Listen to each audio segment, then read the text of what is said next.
21세기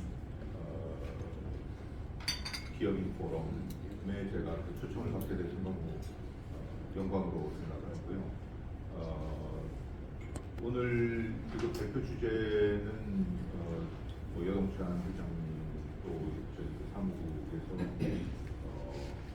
거의 지정을 받았습니다. 그래서 이렇게 하려고 그래서 열심히 만들었고요. 지금 이 지정 주제가 너무나 뭐 그냥 시시각각으로 지금 변화의 변화를 거듭하는 그런 주제가 되어서 오늘 제가 나중에 이렇게 좀 트럼프 정부의 미래 그리고 세계 질서의 미래, 국제 질서의 미래를 말씀을 드릴 텐데 뭐 저럴 수도 있겠구나라고 그렇게 생각하시면 되고 너무 믿으시면 안 되겠다. 바뀌어서 제 제목이 트럼프 2.0과 미래의 국제 질서 그리고 한국의 선택 이렇게 있고요. 21세기의 대전환이라고 타이틀을 붙였습니다. 대전환이라고 하는 거는 단순한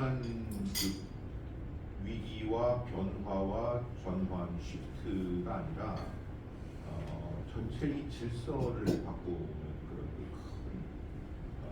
큰 전환이다. 그러니까 뭐 국회 위기, 우리 뭐 국제 질서의 위기 혹은 국제 정치의 위기 얘기를 많이 하잖아요. 매년 뭐 해서 무슨 매년 위기냐 뭐 그런 말씀들을 많이 하시는데 그런 뭐 국회 위기가 된 경우도 있고 뭐 경제 위기도 있고 뭐 중국의 도전에 의한 위기 상황도 있고 여러 가지 많이 있고요. 또 아까 회장님 말씀하셨던 들었습니다만은 이 모임도 외환 위기 이후에 이렇게 결성이 됐다고 말씀드렸는데 외환 위기가 국제 경제 질서를 확 바꿔놓는 건 아니지 않습니까? 대한민국 굉장히 큰 변화를 줬지만 그래서 혹은 그게 국제 경제 분야에 한정돼 있지 그 당시에 미국 패권 질서, 미국 중심의 질서를 바꿔놓은 건 아니기 때문에 따라서 오늘 지금 제가 말씀드리는 21세기 대전환이라고 하는 것은 기본적인 이 질서의 변화를 가져오는 그런 순간에 있다고 저는 판단을 하고 있습니다. 다시 말해서 국가 간의 관계나 혹은 국제 비즈니스를 하는데 서로 다른 국적의 비즈니스를 기업들이 서로 거래를 하는 데 있어서 기본적인 문법이라는 게 있잖아요. 행동의 패턴 그리고 행동의 패턴을 규율하는 어떤 규범이나 규칙이나 원칙이나 이런 것들이 존재하는데 그것들이 존재할 때 우리가 질서가 있다라고 얘기를 했잖아요. 그래서 국제 질서라는 게 그런 뜻인데 국가 간의 행동의 패턴이 예측 가능하도록 만드는 여러 가지 질서의 요소들이 구비되어서 있을 때 우리가 그래도 국제 질서가 있다고 얘기하는데 그 질서가 지금 본격적으로 흔들리고 있다고 저는 보고 있고 또 많은 학자들이 보고 있습니다. 이런 변화는 70년에서 100년 정도 주기를 두고 큰 변화를 해왔습니다. 현재 우리가 위기라고 생각을 하는 질서, 비교적 익숙한 이 질서는 7, 80년 전에 1945년 이후에 만들어진 그 질서고 1945년도에 만들어진 그 질서는 당시에 20세기의 대전환을 겪으면서 등장한 질서겠죠. 70년 전에 있었던 그러니까 새로 들어왔던 그 질서 이전 질서가 또 있었을 거 아닙니까?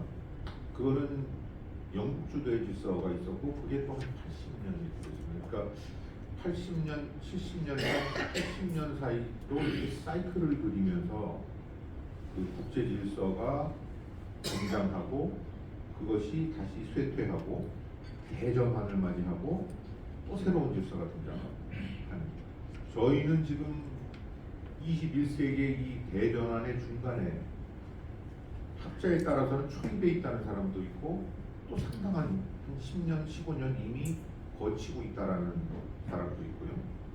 여러 가지 그 견해가 있습니다. 그거는 제가 좀 소개를 해드릴 거고, 따라서 오늘 말씀을 드리려고 하는 것은 지금 우리가 국제 질서의 위기에 놓여 있다라고 하면 그 질서의 위기가 도대체 뭔지라고 하는 것 첫 번째, 그리고 그 질서의 위기가 왜 나왔는지라고 하는 건데, 왜 이런 그 국제 질서가 위기에 빠졌는지에 대해서는 지난번 한 사이클, 그러니까 1945년도에 만들어진 그 질서가 있는데 그 질서가 어떻게 해서 형성이 됐는지라고 하는 역사적 교훈을 간단하게 좀 말씀을 여기서 좀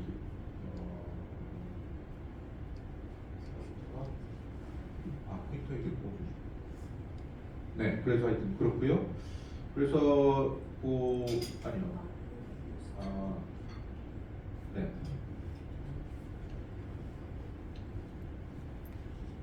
괜찮습니다. 그래서 역사적 교훈을 잠깐 말씀드리고 그것을 바탕으로 해서 현재의 큰 변화, Great Transformation의 성격, 원인, 결과를 말씀드리고, 그러면 앞으로 어떤 질서가 도래할 것이냐라고 하는 것에 대해서 좀 그 예측을 해보고요. 그것을 앞두고 나서 그럼 우리는 어떻게 해야 되느냐라고 하는 이 파트로 마무리를 하겠습니다. 저는 플랜 A와 플랜 B가 있다고 생각을 하고요. 오늘 좀 소개를 드리면서 오늘 그 강의를 진행을 하고자 합니다. 그 대전환 얘기를 하는데 이 그림은 이분은 그 제이머슨 그리어라고 미국의 USTR 현재 USTR 이 통상협상 관세 협상하는 그 핵심 인물 중에 하나인데, 그 이분이 지난달에 뉴욕 타임스에 기고를 했어요. 기고를 해서 뭐 여러 가지 얘기를 많이 하는데 our current global order is untenable and unsustainable. 현재 국제 질서는 더 이상 지탱할 수 없고 지속 가능하지도 않다. 끝났다. 그리고 그 대표적인 케이스로 WTO 얘기를 해요. 그래서 그냥 WTO is dead. WTO는 죽었다라고 얘기를 합니다. 45년 이후에 국제 무역 질서를 규율해온 핵심적인 기구인데 그 기구는 죽었다라고 얘기를 합니다. 근데 미국 입장에서 죽었다는 거죠. 모든 나라한테 WTO가 다 죽었다는 건 아니지만, 그래서 예컨대 지금 이렇게 해서 기존의 질서가 지금 무너지고 있고, 이 얘기는 이 붕괴와 위기의 주역은 다른 나라가 아니고 미국이 스스로 자기들이 만든 질서, 70년 전에 만든 그 질서가 더 이상 미국의 국익에 부합하지 않는다. 질서를 바꿔야 되겠다라고 하는 게 지금 트럼프 2.0의 핵심이다라는 그 말씀을 좀 드릴게요.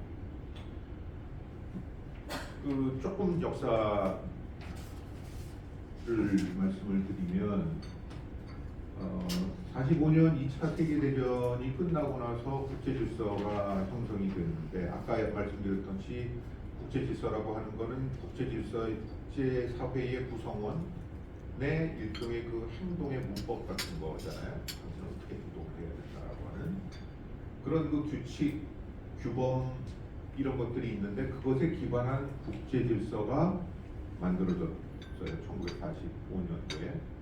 뭐 당연히 미국이죠.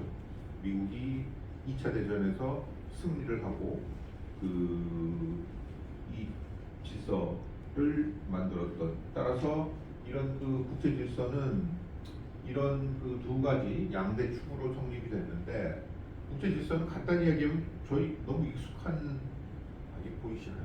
네. 뭐 주권과 영토적 통일성의 존중 아시잖아요. 주권과 영토적 통일성. 우리 6.25 나왔을 때 유엔이 들어와가지고 도와줬잖아요. 그건 뭐냐면은 북한이 한국의 영토적 통일성, 한국의 주권을 무시하고 치고 내려온 건데, 그거는 국제 규범에 어긋난다 라고 해서 내려온 거고, 이라크가 쿠웨이트를 1991년에 침공했을 때도 또 퍼니시를 했어요, 국제사회에서. 근데 지금 뭐 가자에서 저런 일이 벌어지고 있고 러시아가 우크라이나를 침공을 하고 하는데도 안 하고 있잖아요. 국제사회에서 유엔이 나오고 뭐 미국이 나서서 우리 연합군을 만들어가지고 우크라이나를 돕자 이런 거 안 하고 오로지 우크라이나 혼자 지금 3년이 넘도록 싸우고 있는 거 아닙니까? 그거는 이게 지금 깨졌다는 얘기예요. 아주 핵심적인 규범이 개방과 자유로운 교역 이것도 기본 원칙이 뒤로 가지는 않는다는 거거든요. 장벽이 관세를 포함한 무역 장벽이 있어도 더 싸지는 않는다. 특별한 명분이 있지 않는 한.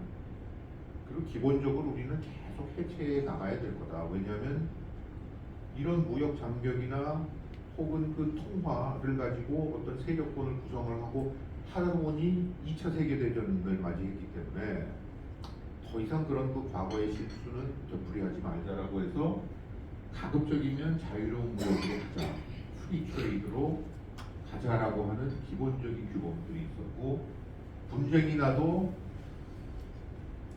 분대를 가지고 분쟁을 해결하는 게 아니라 기본적으로 좀 평화적으로 대화와 타협에 의해서 해결을 하자라고 하는 그 기본적인 원칙, 그리고 국제 제도나 국제법이라는 걸 지키자. 이거는 다자적인 거잖아요. 양자적인 게 아니라 서로가 여기 있는 분들이 다 같이 모여서 민주적인 절차를 통해서 다수결 이거를 통해서 규칙이나 규범이나 원칙을 정하고 그거를 또 실행을 하려고 하면 기구가 있어야 되잖아요. 기구도 같이 만들고 그래서 거기서 문제를 좀 해결하자.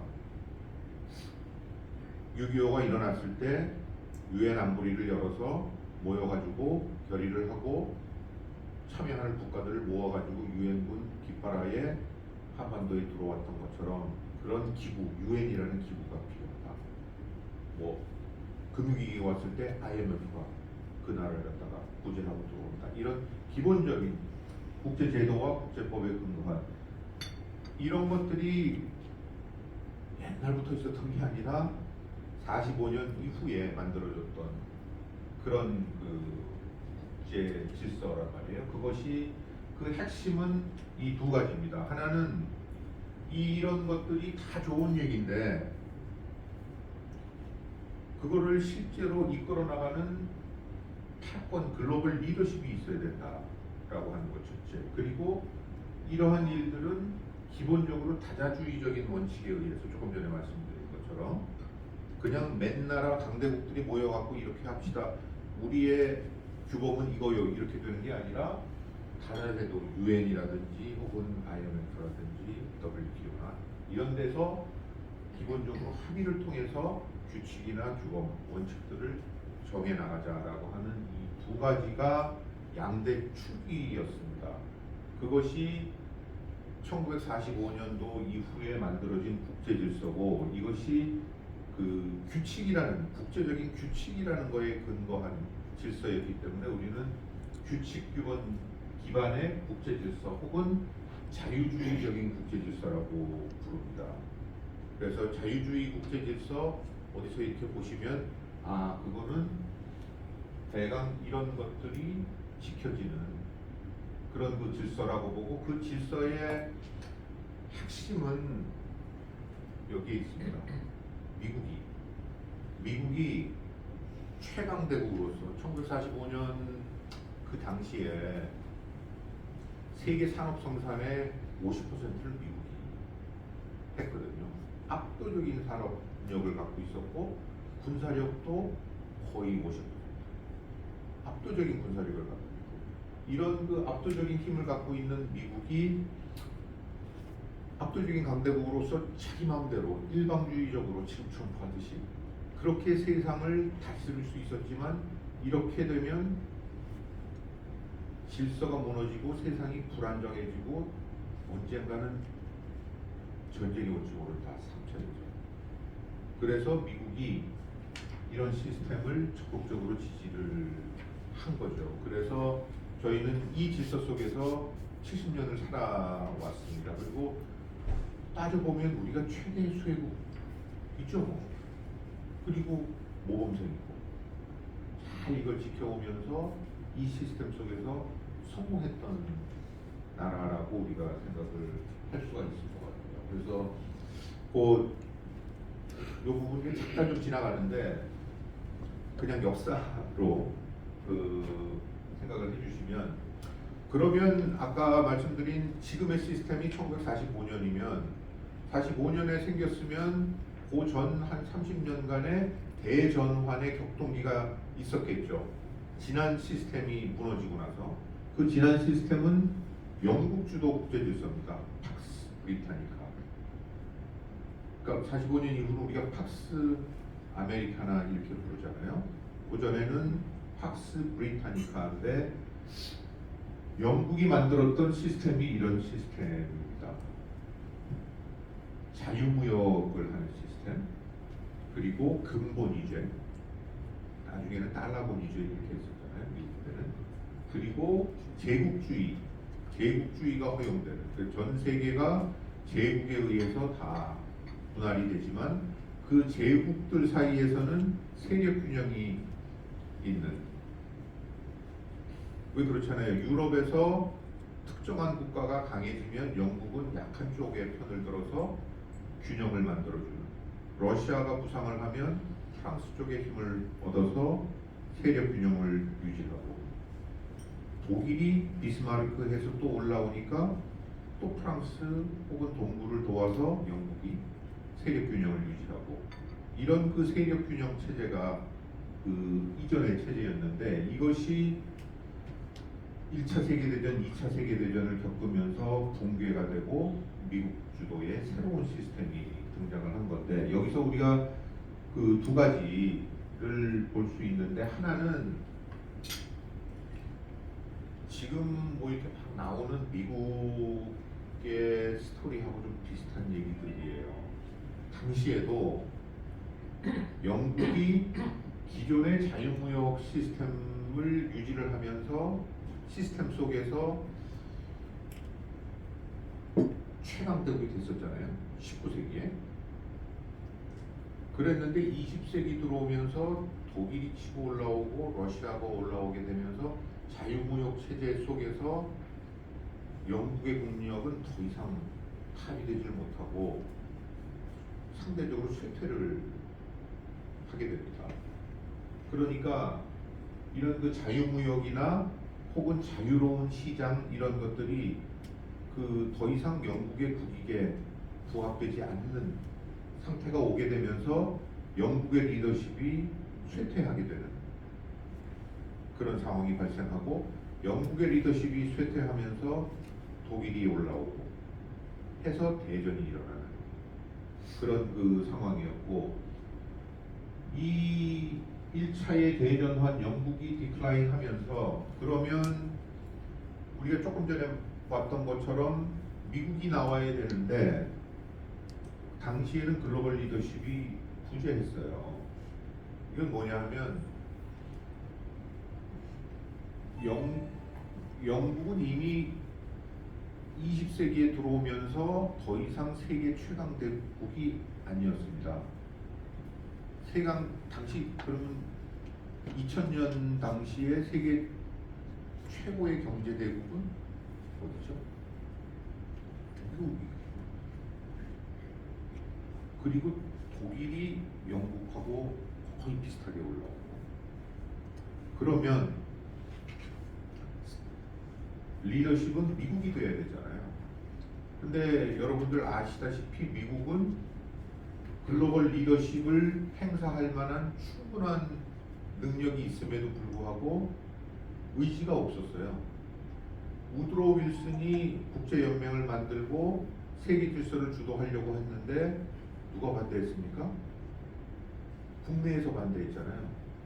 다 비준 안 되고 결국은 미국이 시스템을 만들어 놓고 정작 미국은 가입을 하지 않고 빠지는, 우리가 고립주의라고 얘기를 하는 거죠. 미국 고립주의 때문에 미국은 글로벌 리더십으로서의 자격을 갖추고 있음에도 불구하고 그 리더십을 행사하지 않았고 그 결과 대혼란과 전쟁이 왔다라는 거를 그런 그 역사적 경험이 있죠. 그래서 이거를 겪은 다음에 미국은 우리가 나서야 되겠다. 45년 전쟁에서 승리를 이끌고 그 다음에는 국제 질서를 미국이 새로 짜게 되는 거고, 국제 질서의 요소들이라는 거는 1919년에 우드로 윌슨이 시도했다가 국민의 여론에 의해서 다 실패했던 그것들이 굉장히 반영이 되면서 이제까지 그렇게 45년 이후에 시스템이 만들어졌습니다. 그 시스템이 그 페이지는 그냥 넘어가겠습니다. 여기서 이걸로 얘기를 좀 해드리고요. 이게 지금 표가 상당히 복잡하긴 한데 이 빨간 거는 그냥 잊어버리시고요. 점점 되어 있는 건 이거는 그냥 아시아 전체인데 이게 지금 그 세계 GDP 점유율의 비중입니다. 그래서 이제 100%인데 이렇게 보시면 여기 지금 그 핑크가 있잖아요. 이 파란 선이 미국입니다. 30% 세계 GDP의 30%를 차지해서 압도적인 그 국가로 등장을 했던 1945년이고요.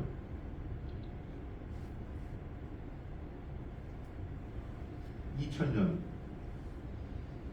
여기 포럼 만들어진 그 무렵 또다시 피크를 찍습니다.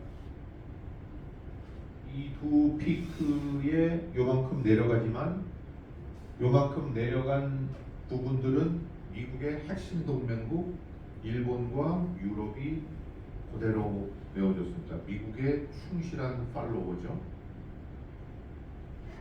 따지면 한 이 정도. 미국과 미국의 추종자들을 합치면 이게 팍스 아메리카나 이렇게 되는 거고, 2000년 이후부터 미국은 이렇게 2020년 이렇게 계속 그 하강하고 있는 추세고, 여기서부터는 프레딕션입니다. 예측인데 계속 떨어지는 걸로 예측을 하고 있고, 떨어지는 만큼 올라가는 국가는 이 노란색의 중국. 중국은 2000년에 여기서부터 시작을 해서 쭉 올라오고 있습니다. 그래서 결국은 싸움이 이렇게 되고, 또 저희가 주목을 해야 될 거는 인도가 2040년 이렇게 되면 세계 GDP의 10% 이상으로 올라오게 되는 굉장히 중요한 세력이 되고, 아세안입니다. 이 색깔 또 아세안이 이렇게 올라오고 해서 대강 지금부터 한 10년 후 이 정도 되면 우리가 지금 미중 얘기를 굉장히 많이 하는데 미국과 중국의 상대적 비중은 상당히 줄고 미중이 아닌 다른 국가들이 올라가는데, 그것이 이제까지 미국의 그 동맹국이었던 서유럽과 일본이 아니라 중국과 인도와 아세안이 그것을 다 이렇게 배워나가는, 지금 그렇게 이제 우리가 미래를 볼 수가 있어요. 그래서 따라서 지금 제가 말씀드리고 싶은 것은 이 질서를 잘 누렸는데 두 쌍봉이 이렇게 있고, 그렇죠? 한 55년 이렇게 누리다가 2000년부터 미국의 성장력이, 그러니까 미국의 쉐어가 이렇게 쭉 떨어지게 되는 그런 그 사태가 발생을 하게 됩니다. 미국에서는 이것을 겪으면서 영국과 비슷해요. 이게 자유무역으로 잘 해온 것 같은데 자유무역 체제가 더 이상 미국의 국익을 보장해주지 않는다. 지금 저희 적나라하게 지금 보고 있잖아요. 지금 미국이 갑자기 세계 최대의 보호주의 국가가 돼버렸잖아요. 지금 이제까지 그 관세 이렇게 다 합쳐보면은 한 18.9% 통합하면, 그러니까 굉장히 높은 그 관세 장벽을 지금 갖고 치고 있는 그런 국가가 되는데, 자유무역 정책의 비판을 합니다. 크게 세 가지예요. 미국의 불만이. 이 미국의 불만은 미국의 스스로 만든 기성 질서에 대한 불만이 세 개로 나타나는데, 첫째는 자유무역. 자유무역이 문제다, 미국한테. 두 번째는 중국이 문제다. 세 번째는 미국이 너무 대외 개입을 많이 했다. 왜 대외 개입을 해야 되느냐라고 하는 그 세 가지의 큰 불만이 나오게 됩니다. 그래서 간단하게 좀 말씀드리면, 자유무역은 심적으로 무역 적자, 미국이 안고 있는 거대한 무역 적자, 그리고 탈산업화, 그러니까 미국의 제조업의 쇠퇴, 이거는 자유무역 때문에 그렇다라는 얘기고, 그 자유무역을 가장 잘 활용한 국가가 중국이다 라는 겁니다. 그래서 미국의 제조업의 쇠퇴는 중국 때문, 중국의 수출, 중국으로부터의 수입 때문에 미국의 제조업의 쇠퇴가 일어났다. 많이 들어보셨잖아요. 경제적 침공이라는 말을 씁니다. economic invasion. 군사적인 용어를 동원을 해서 미국의 탈산업화의 문제는 중국한테 있다. 그리고 중국은 자유무역 체제를 통해서 미국의 국익을 위협하고 있다라고 하는 이런 담론들이 굉장히 강하게 지금 나오고 있고, 특히 중국의 이런 탈산업화는 뭐 미국의 전역에서 일어나는 게 아니라 굉장히 특정 지역에 한정돼 있잖아요. 우리가 왜 러스트벨트라고 하는 그 지역에 집중적으로, 그러니까 2000년, 2001년이지만은 왜 WTO에 가입을 중국이 하잖아요. 가입을 허용을 하잖아요. 그래서 2000년부터 해서 트럼프가 들어오는 2017년 트럼프 1기 2016년까지 해서 그 기간 동안에 미국의 제조업 일자리가 200만 개 줄었다고 합니다. 근데 그 200만 개 중에서 100만 개는 중국의 수입 때문에 조합이 날아갔다. 그런 통계가 나올 만큼 그리고 그 100만 개는 특정 지역에 집중되어 있는. 그러니까 미국에 있는 우리가 러스트벨트라고 하는 그 지역에서는 굉장히 반자유주의, 반자유무역 정서가 강하고 반중 정서가 강한, 이제 그것들이 이렇게 나와 있고, 또 거기에서의 강한 정서 중에 또 하나는 뭐냐면, 미국이 왜 자꾸 다자 제조에 개입을 하냐. 유엔에 가봐야 대접 받느냐 이거예요. 유엔 가면은 일국 1표잖아요. 유엔에서 보팅하면은 제3세계가 뭉쳐가지고 미국은 계속 기권하거나 주로 기권이죠. 난 못하겠다. 거기에 왜 미국이 뉴욕에다가 유엔을 갖다가 세워주고 거기다 왜 돈을 그렇게 많이 갖다 대냐. 트럼프 그런 얘기를 한단 말이죠. 다자제도. 우리가 힘을 갖고 있는 만큼 권한을 행사를 해야 되는데, 지금의 국제제도, 국제기구는 그렇지 못하다. 그러니까 지금 계속 탈퇴하고 있는 거 아닙니까? 이런 것들. 그리고 우리한테 더 중요한 거는 왜 남의 나라를 지켜주냐. 응분의 보상도 받지 못하고. 그러니까 대외 개입도 축소해서 정말 미국의 사활적인 이익이 걸려있는 그 지역에만 개입을 해야 된다. 미군도 그런 지역에만 배치를 해야 된다. 그렇지 않는 지역에 배치를 하는 경우에는 사실상 그 지역에 있는 국가들이 다 돈을 대야 된다라는 겁니다. 그러니까 대외 개입을 굉장히 그러니까 선택과 집중을 하고 나머지에는 손을 떼라. 유럽에서도 대강 손 떼고 중동도 손 떼고, 이제는 중동 오일 필요 없기 때문에 셰일 혁명 이런 것들이 있어서 중동에서도 손 떼고, 아시아에서도 심지어는 북한이 어떻게 미국한테 사활적 이익이냐. 북한의 미사일이 이 본토에 못 오는데 지금 기술로는 뭐 이런 논리예요. 그러니까 그런 경우는 자기들이 알아서 지켜라. 그리고 만약에 미군을 계속 두고 싶으면 다 대라. 그 비용을. 이게 개입 축소. 이런 분위기들이 미국 조야에 뭐 굉장히 확산되어 있는 건 아니고 아까 말씀드린 것처럼 이런 피해를 강하게 본 지역일수록 그런 정서가 굉장히 강화되는 거죠. 그리고 그 지역에서 표를 얻고자 노력하는 민주공화 양당 중에서 공화당의 이런 주장들이 굉장히 어필을 하고 그래서 트럼프 1기가 들어왔고 2기가 들어오고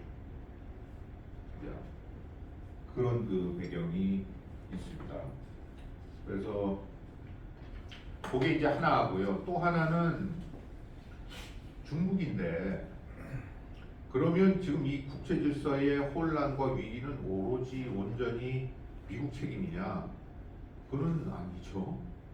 미국은 계속 중국을 지목을 하고 있고 니들이 문제다라고 얘기하고 우리가 보기에는 둘 다 문제인 거죠. 그래서 미국이 조금 전에 말씀드린 것처럼 그런 강한 불만들이 일어나면서 기존 질서를 바꾸려고 하는 강한 흐름들이 형성되는 게 하나고 또 하나는 중국인데 중국은 아까 말씀드린 그런 자유주의 45년 이후에 미국이 만들어 놓은 자유주의 국제 질서의 최대 수혜자가 적으로 꼽으라 그러면은 제일 먼저는 일본, 그 다음에는 한국, 대만, 동남아시아, 그 다음에 중국이죠. 미국에서의 불만은 그거잖아요. 우리가 깔아준 국제 질서 속에서 중국이 급격하게 부상을 해서 라이벌이 됐는데 중국의 부상은 한국이나 일본처럼 기성 질서 속에서 모범생으로 우등생으로 성장을 한 게 아니라 치팅을 했다는 거예요. 그런 측면이 있어요. 그렇죠? 중국하고 비즈니스를 하시는 분들이 너무 잘 아시잖아요. 기본적으로 중국은 수입은 스스로 대체하고 수출은 많이 하려고 하는 중상주의 체제예요. 중상주의라고 하는 개념은 수출을 많이 하고 수입을 적게 해서 그 갭을 차익을 극대화하려고 하는 게 중상주의잖아요. 우리가 뭐 그래 왔으니까 그렇죠? 수출 많이 하고 수입을 적게 하고 그런 것처럼 그런 시스템 중국 역시 그런 시스템인데 중국의 문제는 우리는 그래도 기업이 주체인데 저기는 국가고 국가도 민주국가가 아니라 CCP 중국공산당이니까 중국공산당이 통제하는 그런 중상주의 체제라는 게 첫 번째. 두 번째는 이런 그 첨단 기술 개발과 국가 안보를 연계를 한 시스템. 이거를 테크노 시큐리티 스테이트라고 학계에서는 부르고 있습니다. 그래서 이건 뭐냐면 공산당과 중국 정부가 첨단 기술 개발에 직접적으로 관여를 해서 그 기술을 개발을 하는 데 있어서 여러 가지 불공정 행위들을 국가 주도하에 당 주도하에 해왔다. 지식재산권을 침해한다든지 국유기업의 당이 컨트롤하는 국유기업을 보조금을 이게 다 불법이거든요. WTO 체제 내에서는. 그다음에 기술 이전을 강요하고 이런 것들을 통해서 중국이 수출 시스템 혹은 중요한 핵심 기술을 양성하는 시스템을 만들고 그거를 자유무역 체제로라고 하는 기본적인 그 질서를 속에서 이런 것들을 다 극대화했다라는 거예요. 그러니까 미국이나 혹은 서방의 주요국들 일본을 포함해서 이런 국가들은 뭐냐면 기존의 국제 질서가 자유무역을 추구하는 것은 맞는데 중국이 비자유주의적으로 권위주의적으로 이렇게 자본주의를 해나가고 수출을 하고 하는 이런 시스템을 현행 체제는 통제하지 못한다라는 어느 누구도 오로지 미국이 관세로 중국에 대해서 브레이크를 걸 만한 능력을 가지고 있을 뿐이고 중국의 이 시스템을 통제하기가 굉장히 어렵게 지금 와 있다. 이미 공룡이 되어 있기 때문에 따라서 중국을 가만히 들어보면은 시진핑 주석도 말로는 자유주의 체제의 규칙 기반 질서를 떠들고 있는데 실제는 스스로가 이 체제를 굉장히 남용하고 있는 그런 측면들이 있고 가장 저희 입장에서도 곤혹스러운 거는 이겁니다. 중국이. 그러니까 상호 의존의 무기화라고 하는 저런 그 개념이 있어요. 저에게는 뭐냐 하면 여 회장님 중국인데 제가 한국이고 교육을 계속 해나가는데 중국 시장이 너무 크니까 저는 제가 만든 제품의 25% 많을 때는 28%를 여 회장님한테 수출을 하고 여 회장님은 저한테 한 7%밖에 수출을 안 해요. 그러면 나는 굉장히 이익인데 만약에 관계가 나빠져가지고 여 회장님이 끊어 라고 하면은 이제까지 상호 의존해 왔는데 이 상호 의존의 단절에 따른 코스트는 저한테 너무 큰 거 아닙니까? 그 얘기거든요.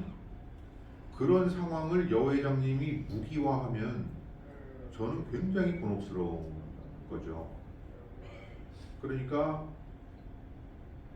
굉장히 상호 의존 아주 저 입장에서는 과잉 의존이고 굉장히 과소 의존 상태이기 때문에 별로 의존이 없는 국가가 의존하고 있는 국가에 대해서 야, 너 미국 무기 사드라는 무기 니네 땅에 갖고 들어오려고 하는데 그거 안 돼. 말 안 들으면 롯데, 한류, 교역 다 차단. 사드 위기잖아요, 소위. 일본이 센카쿠라고 하는 영토, 우리 독도 같은 그거하고 중국하고 시위 붙었을 때 중국이 히토류 수출을 금지했잖아요. 2010년에. 그것도 상호 의존의 무기화. 호주가 2020년 봄에 야 이거 코로나 우한이 결국 문제 아니야? 좀 국제적으로 인스펙션 들어가자라고 했을 때 중국이 뭔 소리냐 해가지고 호주산 소고기 금수했잖아요. 이런 것들이 상호 의존의 무기화를 하는 건데 이제까지 이 무기화를 적나라하게 해왔던 국가가 중국입니다. 이거 국제 질서를 굉장히 교란하는 행위잖아요. 근데 중국은 이제 어떤 명분을 세우냐 하면 우리의 국가 안보에 위협이 된다라고 하는 논리예요. 국가 안보에 위협이 되기 때문에 이런 상호 의존 혹은 수출 수입을 규제하겠다라고 하는 것인데 물론 그게 국가 안보를 위해서 이런 무역에 규제하는 거는 WTO에도 있습니다. 예외 조항이 있는데 중국은 이걸 아주 적나라하게 지금 무기화해서 활용하는 이런 것들 때문에 지금 국제 정세가 상당히 동요되고 있는. 그러니까 세계에서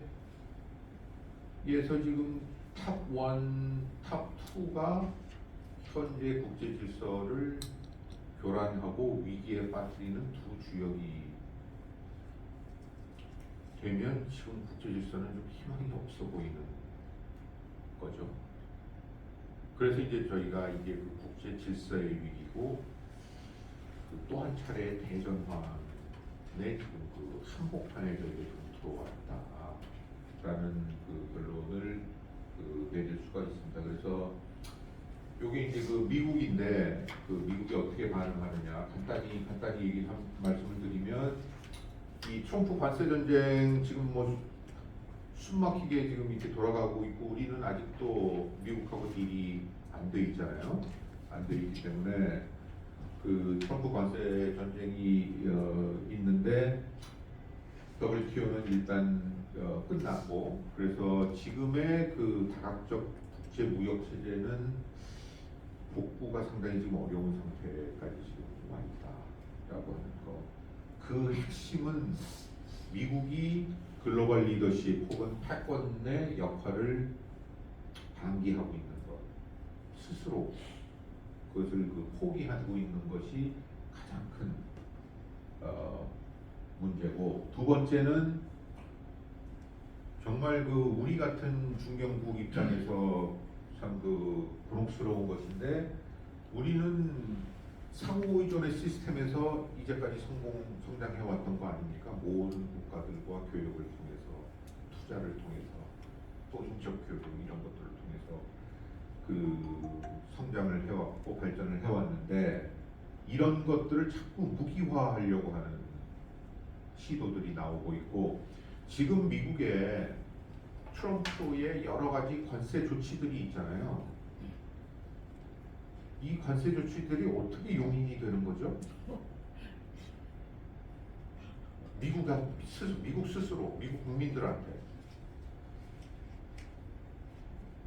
트럼프는 이게 긴급 조치예요. 국가 안보에 긴급한 상황을 불러일으켰기 때문에 수입이, 그래서 IEEPA라고 하는 국가 긴급 조치 조항에 의거해서 이 모든 것을 지금 하고 있어요. 한미에는 뭐가 있죠? 한미 FTA가 있잖아요. 저한테 물어요. 한미 FTA 어떻게 되는 거예요? 한미 FTA는 그대로 있어요. 조약했잖아요. 비준 다 하고 있는데, 이거 지금 스탑 상태예요. 왜냐면 긴급 조치가 들어와 있기 때문에. 70년대의 긴급 조치 아시잖아요. 박정희 대통령 모든 걸 스탑시킬 수 있는. 그러니까 스스로 IEEPA라고 하는 긴급 조치 조항을 통해서. 그래서 그거에 대해서 지금 미국에서 수가 지금 들어가 있잖아요. 그래서 지금 고법까지 지금 올라가 있습니다. 그래서 최종 결정은 내년 정도에 나올 텐데, 만약에 거기서 이거 위헌이다, 긴급조치, 어떻게 긴급조치를 1년씩 2년씩 하냐, 이렇게 돼서 만약에 하면 지금 이 트럼프 이거 다 이제 다시 될 텐데, 트럼프 정부에서는 또 다른 방향, 또 다른 법규 이런 것들 또 동원을 해가지고 이제 계속 하려고 하고 있어요. 그래서 이거 모든 거를 국가 안보에 걸어가지고 경제 규제를 다 합리화하려고 하는 이런 경향들이 미국에서 전형적으로 나타나고 있고, 중국은 그동안 해왔고, 그러면 이것들을 다른 나라들도 점점 원용하려고 하는 인센티브가 커지겠죠. 2024년에 국가안보를 걸어서, 국가안보조약을 걸어서 무역이나 투자를 규제를 한 사례가 84건이에요. 글로벌하게. 물론 미국, 중국이 제일 많지만 많은 나라들이 점점 따라하고 있다는 거죠. 그러니까 이 추세를 그냥 가만히 두게 되면,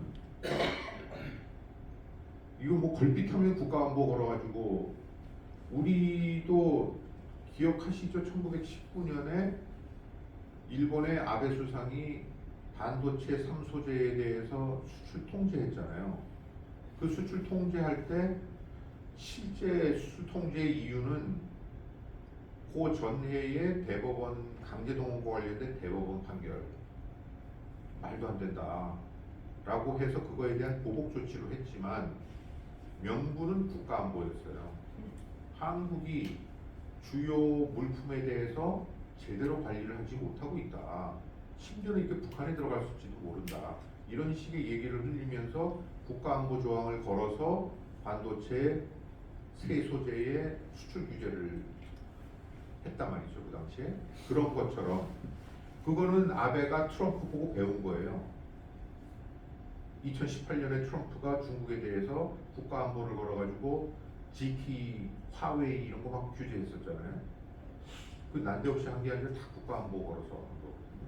그런 것처럼 주요국을 중심으로서 자꾸 이런 일들이 이제 벌어지니까, 그러니까 이제 저도 국제정치를 하는 입장이지만 최근 몇 년 사이에 좀 큰 기업에서 이거에 대해서 좀 얘기를 좀 해달라라고 해서 여러 가지 이제 강연도 하고 했는데, 이게 이제 굉장히 다국적 기업들한테 큰 문제로 다가오고 것이고, 이 밑에 있는 얘기들은 트럼프 라운드라고 하는 게 아까 얘기했던 그 제이메슨 처음에 USTR 대표가 이제 지금의 세계는 트럼프 라운드다. 뭐냐면 트럼프 1라운드, 2라운드 하듯이 지금 이제 트럼프 라운드고, 트럼프 라운드의 핵심은 트럼프하고 다 1대1로 협상을 해서 관세, 투자 이런 것 딜들을 다 만들어 놓은 전체가 트럼프 라운드고, 이게 세계 질서다라는 거예요. 좀 황당한 얘기긴 한데, 미국이 전 세계 모든 나라들과 다 1대1 협상을 할 건 아니니까요. 그러나 그런 트럼프 라운드의 미래에 대해서는 학자들은 대강 다 비관적입니다. 관세 부과를 하고 대미 직접 투자 유치하겠다고 이렇게 하는데, 그거 해서 미국의 일자리가 과연 부활될 거냐, 그리고 그거 해서 미국의 무역 적자가 교정될 거냐, 궁극적으로 미국이 경제력을 회복할 거냐, 그 세 가지에 대해서는 많은 경제학자들이 비관적으로 보고 있습니다. 그러나 정치적으로는 굉장히 유용하다. 왜냐하면 아까 이런 조치들이 소위 미국의 스윙 스테이트 있잖아요. 아까 러스트 벨트라고 얘기하는, 그렇죠? 오하이오, 미시간, 그쪽에 있는 국가, 위스콘신, 이런 스윙 스테이트, 그리고 아리조나, 플로리다, 이러한 전통적인 그 스윙 스테이트에는 굉장히 호소력이 있는 것이기 때문에 거기에다가 일자리를 만들어준다 그러고 투자를 하게 한다고 하고 하는 그 대통령의 혹은 공화당의 그 주장이 어필하기 때문에 경제적 비효율성은 굉장히 있는 그런 행보지만, 정치적으로는 고주를 잡으면 집권하니까요. 미국은 워낙 나눠져 있잖아요.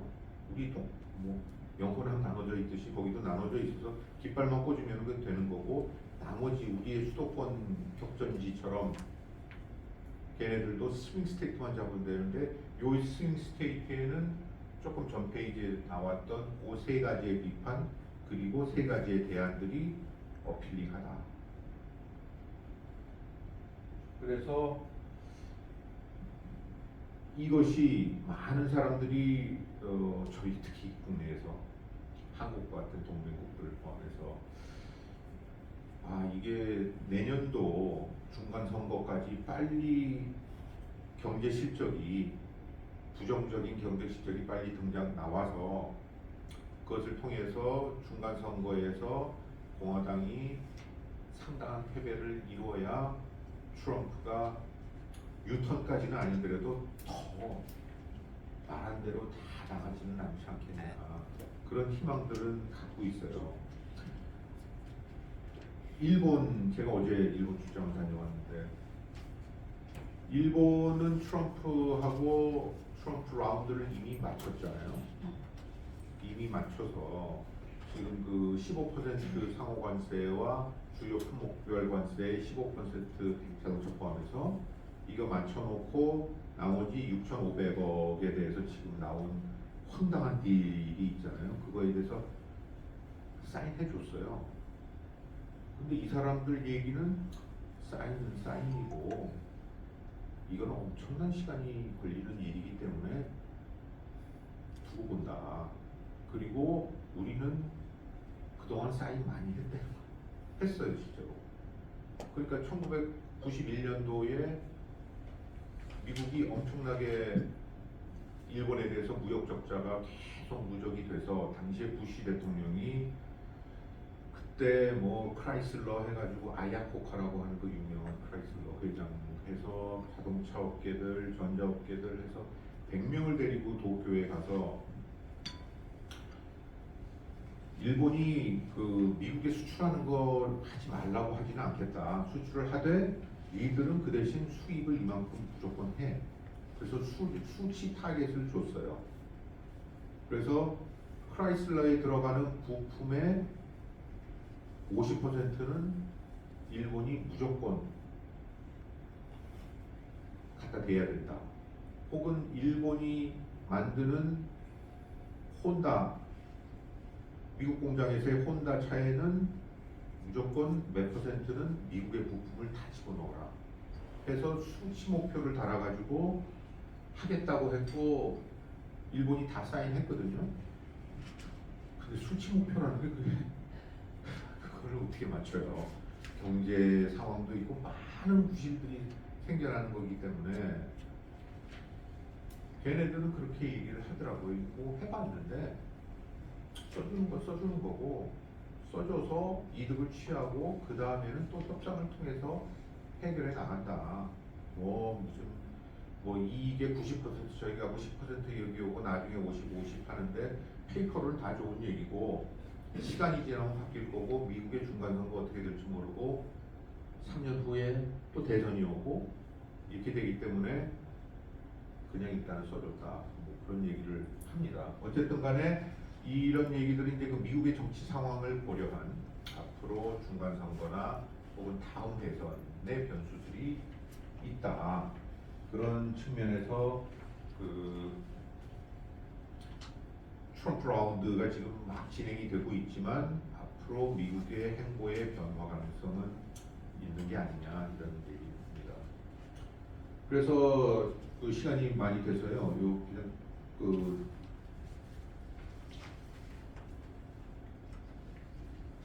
한 가지 포인트는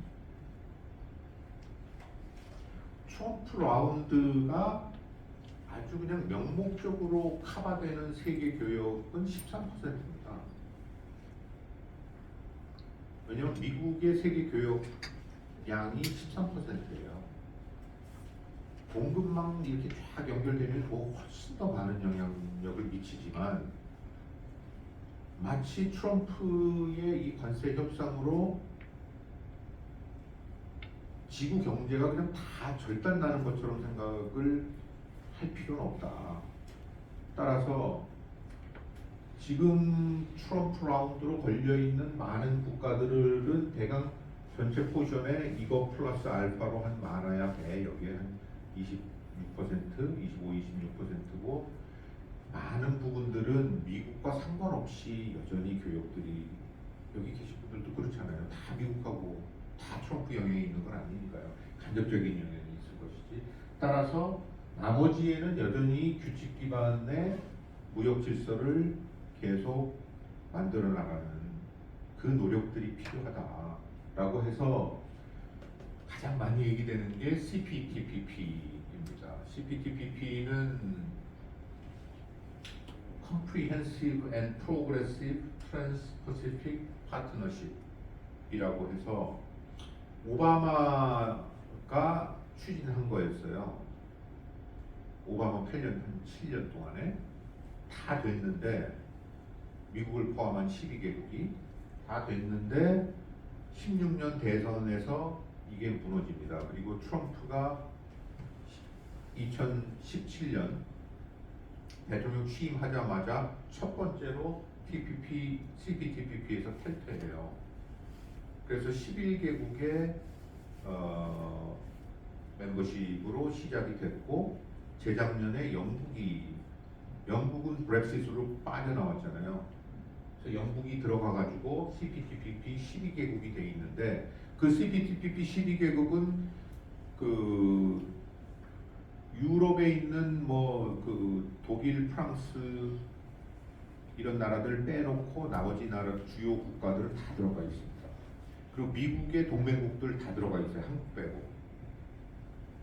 그래서 이 CPTPP가 아주 그 친미적인 조직 국가들이 지금 모여 있는, 그리고 그 국가들은 선진국들이 대부분이고 자유무역을 그리고 규칙 기반 질서를 추구하는 그런, 이게 확장될 가능성이 상당히 있다. 왜냐하면 저기가 들어갔기 때문에, 영국이 들어갔기 때문에. 그래서 CPTPP와 EU의 연합 얘기를 많이 합니다. 이렇게 되면 39개 선진 39개국들이 미국을 뺀 그리고 중국을 뺀 국들이 이게 다 이렇게 엮이게 되는.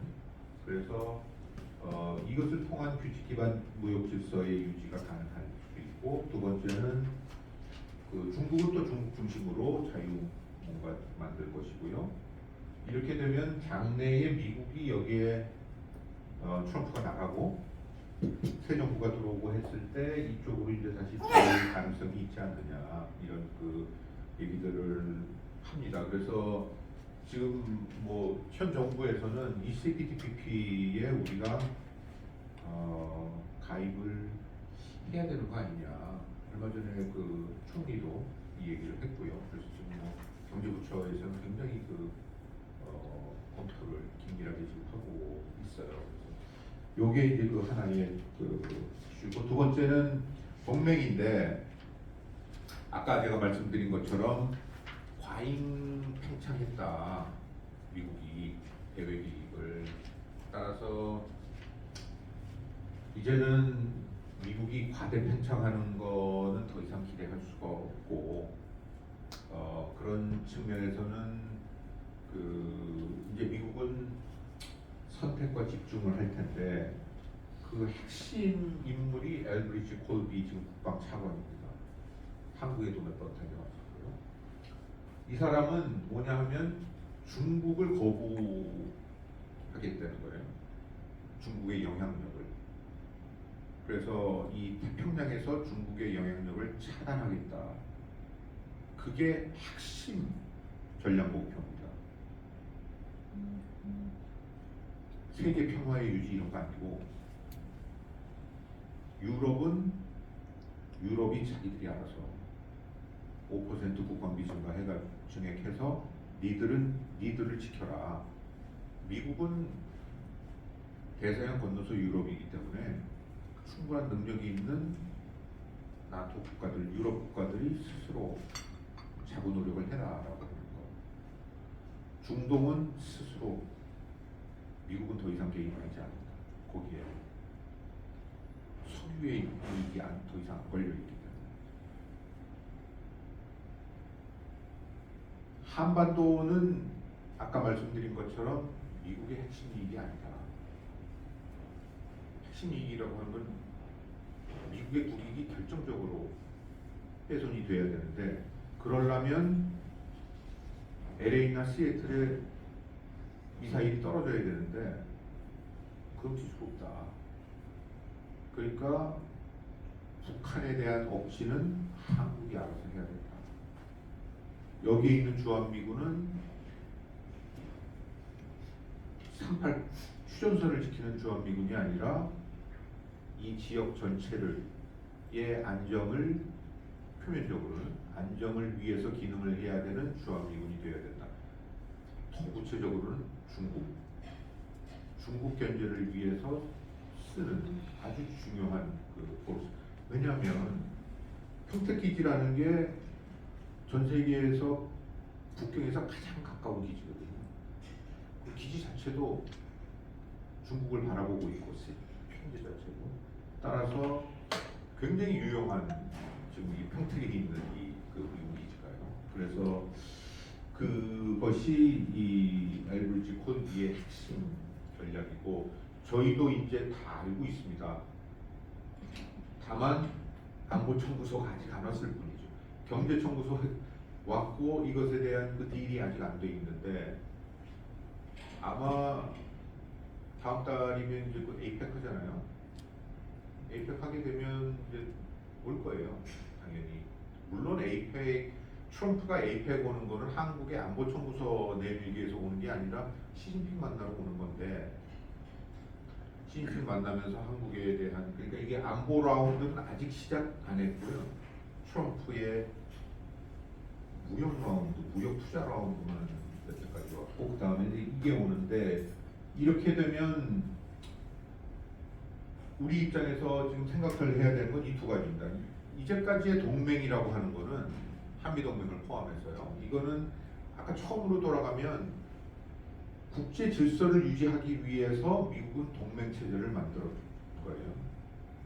일본과 한국과 필리핀과 호주. 저쪽은 나토를 해서 국제 질서의 안정을 위해서 이걸 했기 때문에 우리는 그거를 패권적 동맹이라고 얘기를 해요. 패권으로서의 동맹을 만들어 놓은 건데 이제는 패권으로서 질서 유지하기 위한 동맹이 아니라 미국의 좁은 이익에 그걸 갖다가 보장해 줄 수 있는 동맹.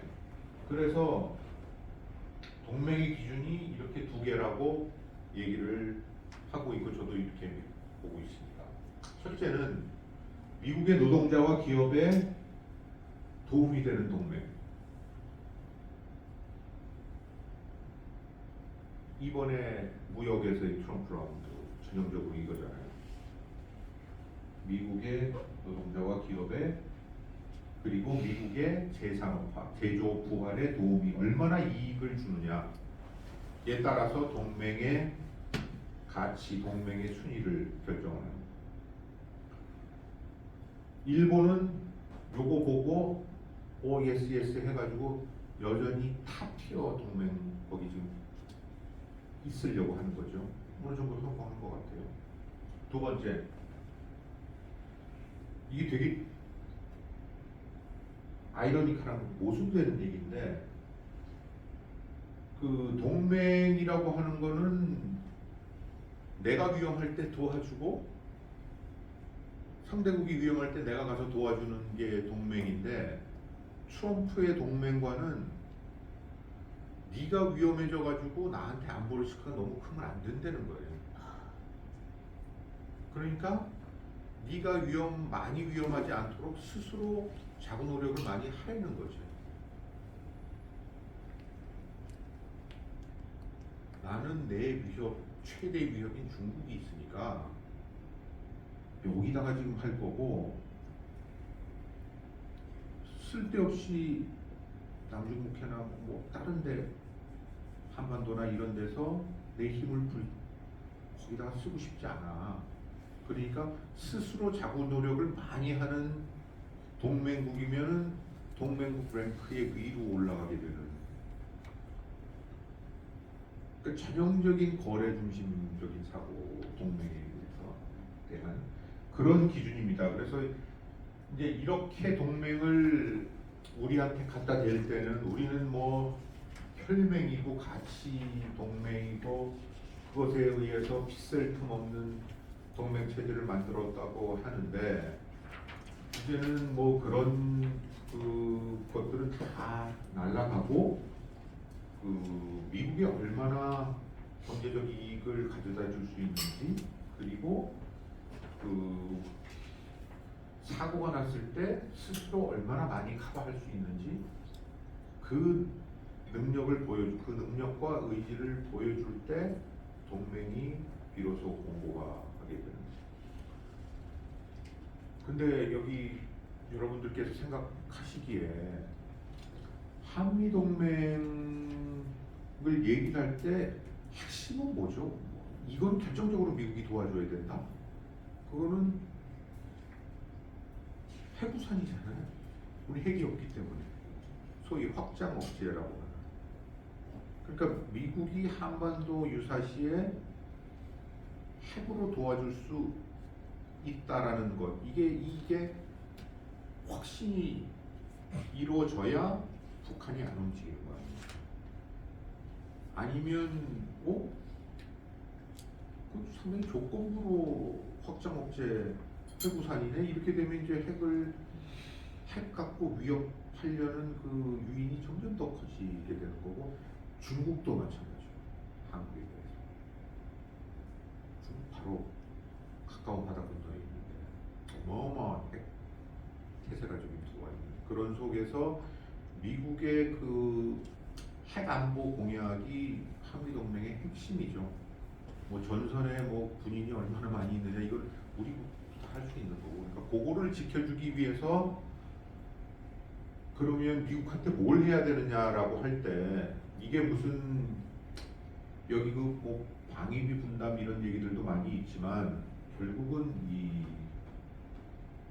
두 가지 저것들을 트럼프 입장에서는 한국이 얼마나 거기에 대해서 커미트먼트를 해주느냐에 따라서 그 핵안보에 대한 그 공약이 그 커미트먼트가 상당히 올라갈 수 있다라는 겁니다. 그래서 이게 굉장히 큰 고민이죠. 그러니까 여태까지 한 번도 고민해 보지 않았던 일들인데 대한민국 입장에서는. 그래서 마지막 페이지입니다. 시간이 너무 많이 흘렀는데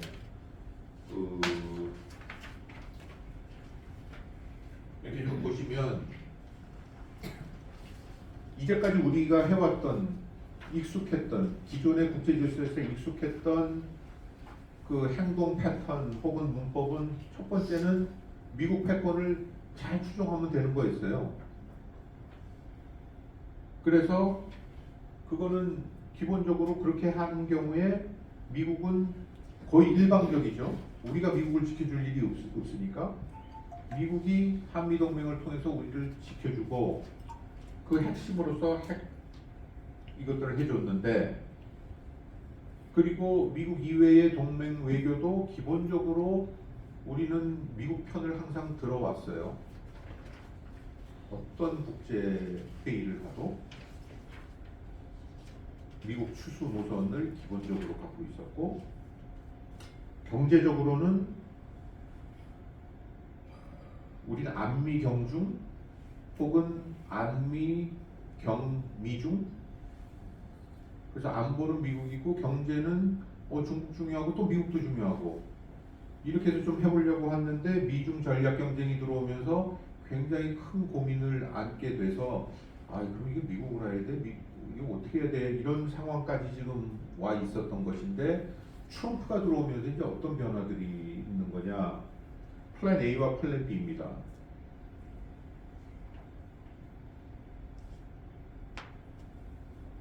플랜 A가 여기서 조금 가까웠겠죠. 이건 뭐냐면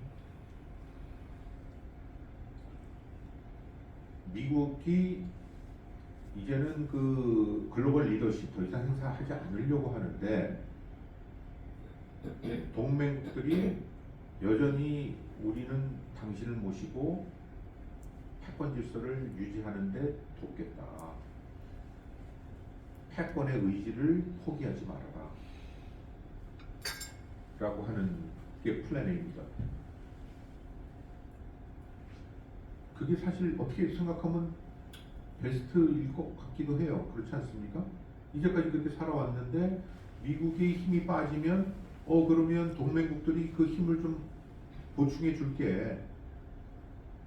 그러니까 이때까지는 그냥 추수만 했는데 한국도 미국에 투자한다. 경제적으로도 투자하고 안보적으로도 미국에 투자하고 미국이 잘 되도록. 그러면 한국도 잘 된다. 그게 국내적으로 얼마나 먹힐지 이재명 대통령 계산이 상당히 복잡할 거예요. 근데 지금 이렇게 가면 미국의 필수 불가결한 동맹이 되도록 노력을 하게 되면 우리는 아까 나왔던 것처럼 미국의 안보 리스크를 오히려 주지 않도록 스스로 군사력을 굉장히 강화해야 되는 거죠. 니들은 핵공략만 확실히 해달라. 나머지는 우리가 많이 노력을 하겠다. 그러기 이런 그 한국은 이 지역에서 미국한테 필수 불가결한 그런 너무너무 가치 있는 동맹이야 라는 쪽으로 우리가 배팅을 들어가는 거죠. 군사 전문가들, 군인, 군장성, 국방 전문가들은 아주 이쪽에 지금 컨센서스가 가 있어요. 하여튼 어쨌든 간에 미국 붙잡아야 되고 미국이 잘 돼야 돼. 패권. 트럼프 이후에도 다시 패권으로 돌아야 될 수 있죠. 동맹 중심 외교인데 이제는 한미일도 좀 열심히 해서 일본하고 적극적으로 해나가야 된다. 대미 투자 확대하고 미국 일자리 늘리는데 우리 적극적으로 기여하고 국내 시장도 좀 개방해가지고 무역 균형도 좀 이루고 미국 노동자 기업에 도움이 되는 무역 투자도 좀 하고 해서 미국과 같이 가야 된다. 이게 여기하고는 많이 달라진 거죠, 그렇죠? 이것도 새로운 플랜입니다. 그리고 플랜 B는 그런다고 미국이 그럼 다시 글로벌 리더십을 잡을 수 있는 거냐? 첫째, 능력적으로. 둘째, 의지. 트럼피즘이 그럼 끝나는 거냐? 돕는다고 해서 동맹국들이 이건 리스크 너무 크다. 거기다가 배신하기에는. 그러면 리스크 관리가 필요하다.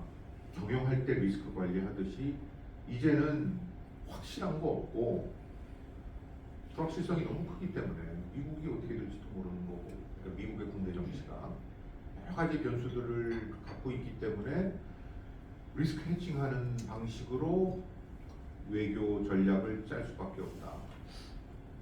그런 경우에는 핵심적으로 미국에 대한 기존의 이전까지의 의존은 낮출 수밖에 없다. 이걸 자립하자는 얘기가 아니고 과잉 의존 상태라 너무 지금 휘둘리고 있으니까 그 과잉 의존 상태를 낮추는 쪽으로. 그러니까 그런 점에서 보면 이게 3천, 4천조 쪽 억을 투자해야 되냐, 이러면 투자하면 의존 상태 계속 가는 거잖아요. 더 심화되는 거죠. 그런 상태를 받아들여야 되는 거냐 라는 얘기가 있기 때문에 굉장히 어려운 그 초이스죠. 딜레마적인 상황인데 미국은 그걸 원하니까. 그럼에도 불구하고 과잉 의존에 축소하는 방향으로 안보적으로나 경제적으로 이거는 적정한 상호 의존, 적정한 정도를 우리가 끊임없이 찾아나가야 된다. 앞으로는 저 플랜 B를 얘기합니다. 그런 점에서는 군사력도 그렇고 특히 이제는 그 미국이 아닌 다른 국가들과의 연대가 상당히 필요하다. 제일 먼저 눈에 그러니까 들어오는 건 일본, 호주, 동남아 국가들, 그리고 조금 멀지만 정말 중요한 거는 나토의 유럽 국가, 유럽의 국가. 이런 국가들과의 안보 협력, 군사, 이제까지는 오로지 미국이었는데, 그리고 북미사일 이런 거 걸려 있을 때는 한미, 이게 우리한테 다였죠. 그런데 미국의 핵 공략이라든지 혹은 과잉 요구 이런 것들에 대해서 리스크 해칭을 하기 위해서는 미국도 아니고 중국도 아닌, 중국으로 가는 게 아니고 제3의 일종의 어떻게 보면 이 동병상련의 국가들이 있잖아요.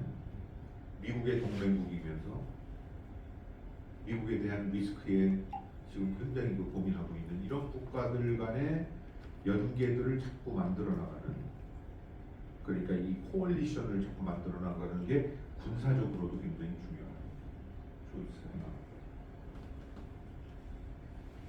그런 점에서 이 비슷한 유사 입장국 혹은 동병상련 국가들과의 본격적인 그런 이런 그 제도적인 연대, 그런 측면에서 아까 말씀드렸던 그 CPTPP 같은 게 저는 굉장히 프로미싱하다고 생각을 해요.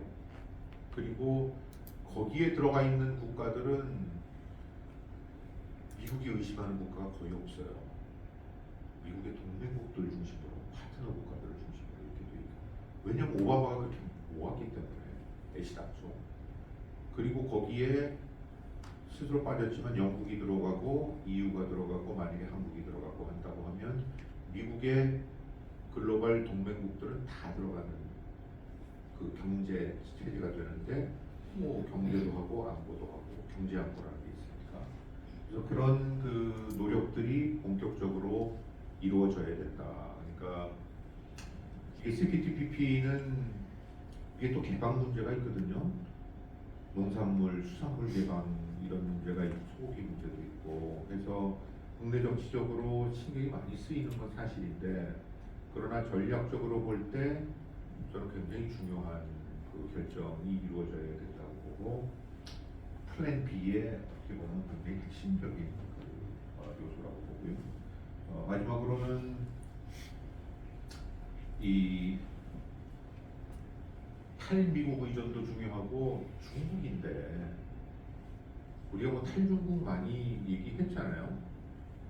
대충 2019년, 2020년부터 했는데 탈중국 얘기하다 보니까 미국으로 수출이 중국 가는 수출이 미국으로 가가지고 지금 트럼프한테 두드려 맞는 상황이 그러니까 작년 재작년까지만 해도 저희 이제 미국에 회의를 하고 가보면 와 미국 대사 완전 신났어요. 아 우리 수출이 이제 중국 들어가는 수출만큼이나 지금 미국으로 오고 있다고. 그러면서 미국이 굉장히 중요한 시장, 수출 시장이 됐고 이건 한미 관계에 정말 너무 좋은 일이다. 하다가 지금 이런 너무 많이 그 수출하는 바람에 지금 사단이 굉장히 크게 났는데 따라서 그 마찬가지로 플랜 B는 그 미국에 대한 의존 상대적으로 줄이고 중국에 대한 의존을 상대적으로 줄이고 경제적으로요. 그리고 제3의 시장 이쪽으로 그 인도 태평양의 인도나 동남아시아, 호주 그리고 유럽 이쪽으로 우리가 좀 더 적극적인 외교를 그래서 저는 우리가 미국 외교, 대미 외교에 쓰는 비용만큼 이제는 그 대미국과 중국이 아닌 그 아시아에 그리고 유럽에 그쪽의 외교에 쓰지 않으면 상당히 큰 리스크를 맞이할 거다 그런 말씀을 드립니다. 그래서 지금 여기에 플랜 A와 플랜 B는 여러분들도 기억하시면서 플랜 A, 플랜 B 항상 갖고 계시잖아요.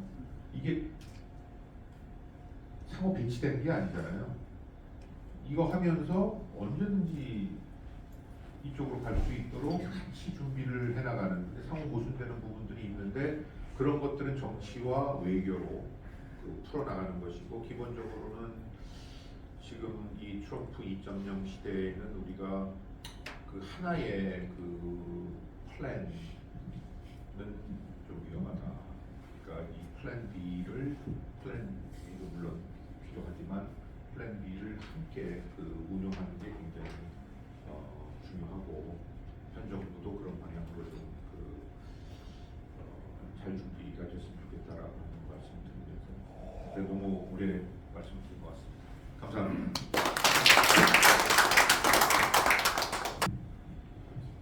교수님 아주 그 통찰력 있는 강의 잘 들었습니다.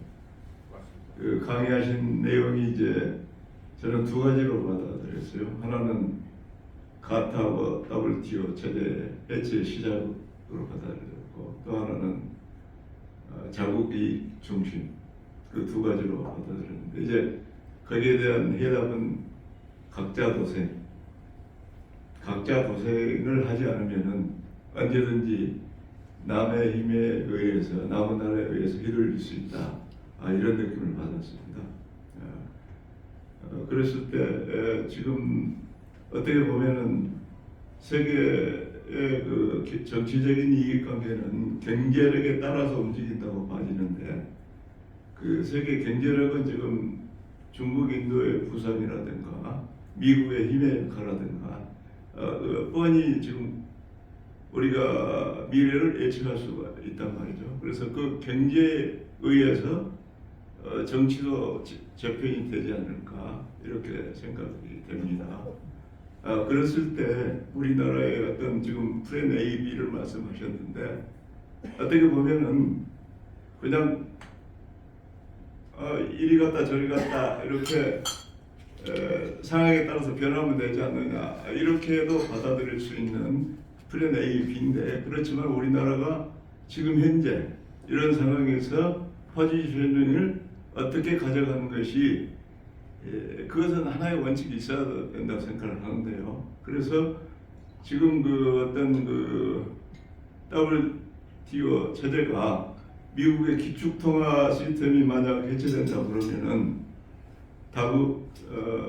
기축통화가 뭐 예를 들면 미얀마라든가 유로가 이렇게 다양하게 생겨날 수 있잖아요. 그래서 그런 게 된다면 가소가 되려고 하는데 미국의 힘의 약화가 그랬을 때 그 지금 변화의 시작이 됐다고 보는데 어느 정도 속도로 전개가 될 수 있을 건지 그리고 그 변화의 과정에서 우리나라가 취할 수 있는 포지셔닝은 어떤 것이 가장 현명하다고 보시는지 좀 네,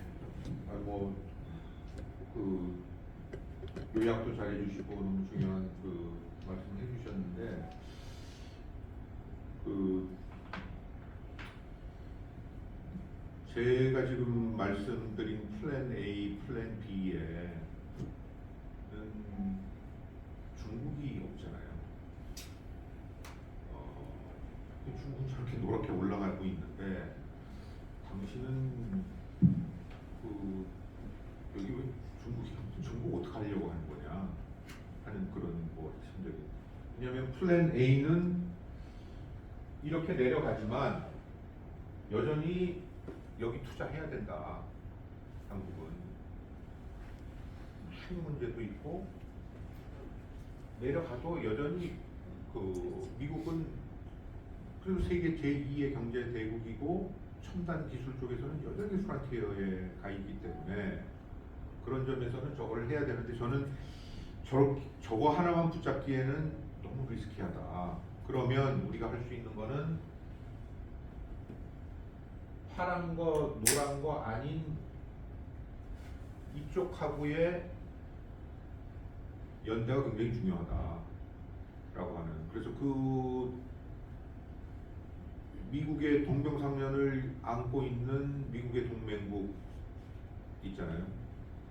일본, 호주, 유럽의 국가들, 영국을 포함한 이런 국가들 그리고 인도, 동남아 이쪽으로 그 외교적인 역량을 전략적인 그 쉬프트를 같이 이뤄나가는 게 왜냐하면 결국은 미래의 포스는 여기에 지금 있기 때문에 이렇게 그래서 이제 그 플랜 B는 미국의 의존도도 낮추고 중국의 의존도도 낮추고 그렇게 해서 그냥 스스로 도생하는 거라기보다는 스스로의 역량도 키우면서 제3의 유사 입장국들과의 연대, 코얼리션들을 이제 확대해 나가는 그런 외교가 굉장히 중요하다.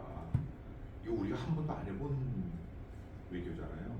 그런데 이 필요성은 제가 그동안에 그 일해왔던 동아시아 연구원에서 아주 핵심적으로 쭉 그 연구를 해오면서 주장을 해왔던 바인데 그 미래의 지금 그 말씀을 해주신 것처럼 트렌드로 보면 결국은 이렇게 돼 있기 때문에 그게 필요하다라는 게 첫 번째 포인트고 두 번째 포인트는 중국인데요. 그러면 중국은 그냥 탈중국하고 말 거냐? 근데 우리가 탈중국 할 수도 없잖아요. 여기 좀 그러면 우리가 무역 장벽을 쌓아서 지금 막 그 중국 제품들이 그 수출 공세로 지금 막 들어오고 있는데 그것들을 만약에 막게 되면 중국이 보복을 하기 때문에 우리는 그럴 그렇죠 협상력이 없는 거 아닙니까? 그러면 그 중국을 이제 어떻게 다뤄야 될 것이냐 하는 게 그 저는 트럼프 다루는 것만큼 혹은 어떻게 보면 더 중요할 수도 있을 것 같아요. 그래서 한국의 그 대중 전략이 이 지금 AB에 없는 게 저 자신도 지금 충분히 거기에 끝까지 지금 사고가 미치지 못하고 있는데 결국은 플랜 B에 지금 플랜 A는 미국하고 보조를 맞추는 이거는 어쩔 수 없는 상황인데 여기에 몰빵할 수는 없고 플랜 B를 가지고 플랜 B 속에서도 중국과는 1대1로 우리가 맞설 수는 없는 1대1 협상은 불가능하기 때문에 이쪽에 이 네트워크를 키우고 그 네트워크 속에서는 대강 중국에 관해서는 이익이 수렴되는 부분들이 상당히 있거든요. 일본이나 호주나 유럽이나 이렇게 중국 시장은 필요하지만 안보적으로는 곤란하다. 견제가 필요하고 영향력 견제가 필요하다라는 측면에서 그런 세를 모아서 중국과 협상을 하고 타협을 하고 그리고 같이 공존할 수 있는 방법을 마련을 하는 게 저는 그게 더 오히려 우리한테 현명한 방식이지 않을까라는 생각을 듭니다. 네. 그냥 말씀하셔도 될 거예요. 예, 교수님. 너무나 정확하게 얘기 말씀 주셔서 감사한데요. 탈중국에 대한 그런 거, 근데 말씀을 들으면서 굉장히 무섭다라는 생각이 들었어요. 평택 이런 거 때문에 플랜 A서부터 여러 가지 중요한데, 근데 어느 정도 탈미국이라는 개념은 어떤 식으로는 접근할 수 있을 것 같은데, 지금 중국 상황을 보면요. 그냥 정치적인 것도 그렇고 경제적인 면에서 보면 그냥 하부 구조를 보면 모든 간병인이라든가 식당에 일하는 사람들, 기업체에서 일하는 사람들이 거의 조선족이나 중국 사람들이에요.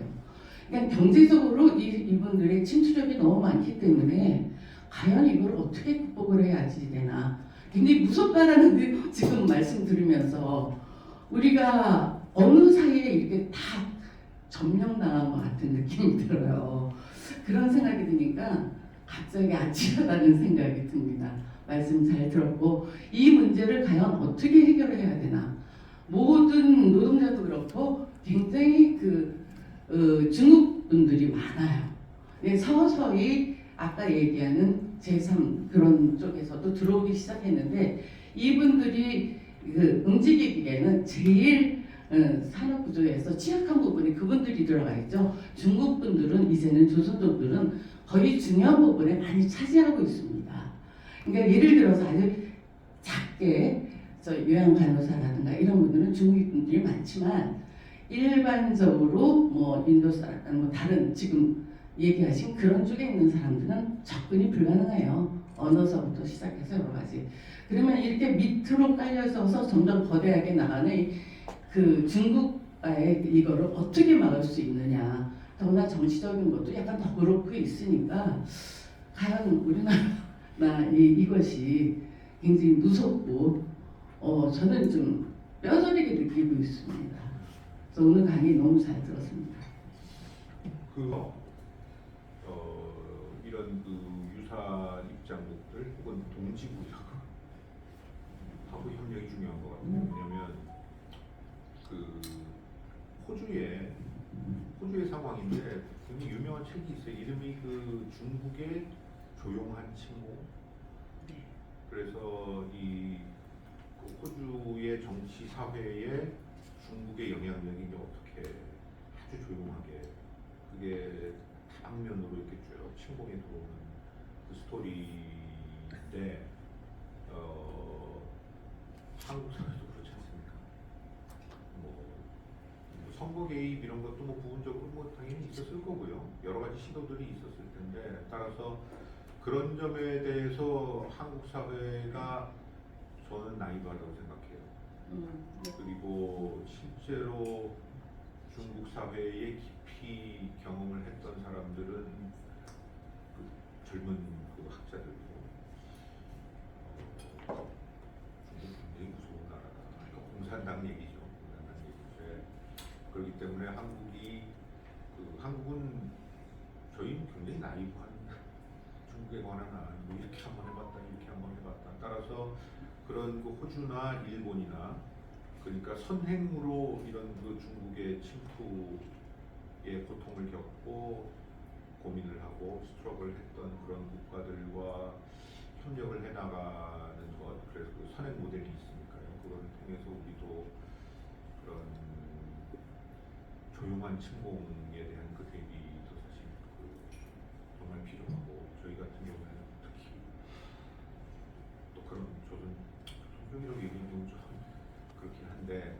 그 한국 사회 자체가 중국에 워낙 이렇게 많이 열려 있기 때문에 그런 측면이, 왜냐면 이게 적절히 통제되지 않으면 과잉으로 또 이 형중 이렇게 가면 그건 불이익에 굉장히 반하거든요. 외교적으로 약점 잡히게 되는 거고. 저는 말씀하신 것처럼 이 너무 트럼프 하다가 정작 중요한 중국을 놓치게 되면 우리 국익을 상당히 컴프로마이즈 할 수밖에 없는 상황에 올 수 있을 거라고